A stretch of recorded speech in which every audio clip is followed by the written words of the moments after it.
जिम्मेदारियाँ।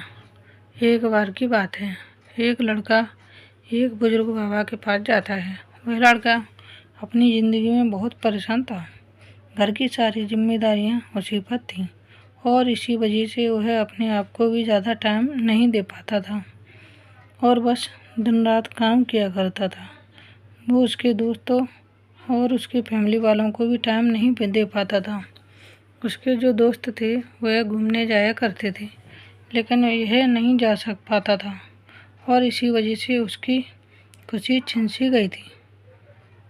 उसे भी नहीं पता था कि वह लास्ट टाइम कब दिल से खुश हुआ था, क्योंकि वह काम में बहुत उलझ सा गया था और उसकी मेंटल हेल्थ भी खराब हो रही थी। तो एक दिन वह एक बुजुर्ग बाबा के पास जाता है और उन्हें ये सारी बातें बताता है कि मैं बहुत परेशान रहने लगा हूँ, खुद को भी टाइम नहीं दे पा रहा हूँ और जब मैं खुद के लिए टाइम निकालने का सोचता हूँ तो मुझे अपनी जिम्मेदारियाँ याद आ जाती हैं। मैं पागल सा हो गया हूँ। अब आप ही मुझे कोई रास्ता बताइए। वह बुजुर्ग बाबा उस लड़के को कल नदी के पास आने के लिए बोलते हैं। ये लड़का जब कल नदी के पास जाता है तो देखता है कि वह बुजुर्ग बाबा पहले से ही उसका इंतज़ार कर रहे थे। लड़का बाबा से कहता है, बताइए बाबा मुझे क्या करना है।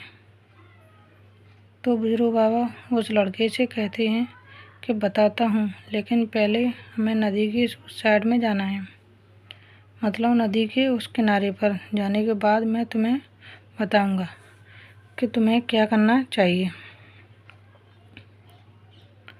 लड़के को उनकी बात समझ नहीं आई कि नदी के उस किनारे पर जाने के बाद ही क्यों बताना है, लेकिन फिर भी लड़के ने बाबा से कहा, चलिए फिर हम नदी के पार करके उसी नदी के उस किनारे पर चले जाते हैं। तभी बाबा ने उससे कहा, ऐसे नहीं,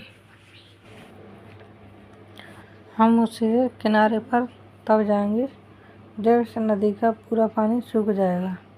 जब इस नदी की ज़मीन देखनी शुरू हो जाएगी तब हम दोनों इस नदी में से चलते हुए नदी को पार करके उस साइड में जाएंगे।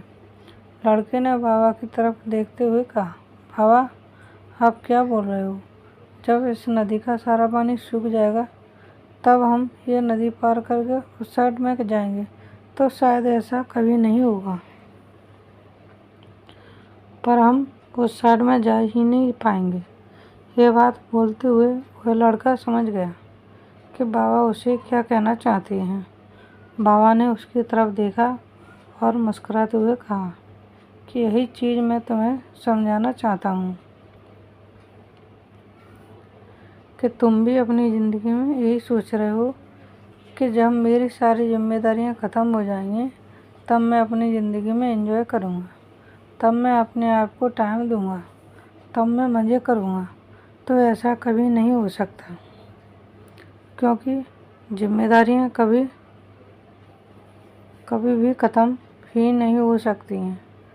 अब वह लड़का क्लियर तरीके से समझ गया था कि चाहे अमीर आदमी हो या गरीब, सबके ऊपर कुछ न कुछ जिम्मेदारियां हैं और वह उन्हीं जिम्मेदारियों में से कुछ टाइम निकाल कर एंजॉय कर लेते हैं और इसे ही ज़िंदगी कहते हैं। Thanks for watching. Please like share and subscribe. धन्यवाद दोस्तों, बाय बाय।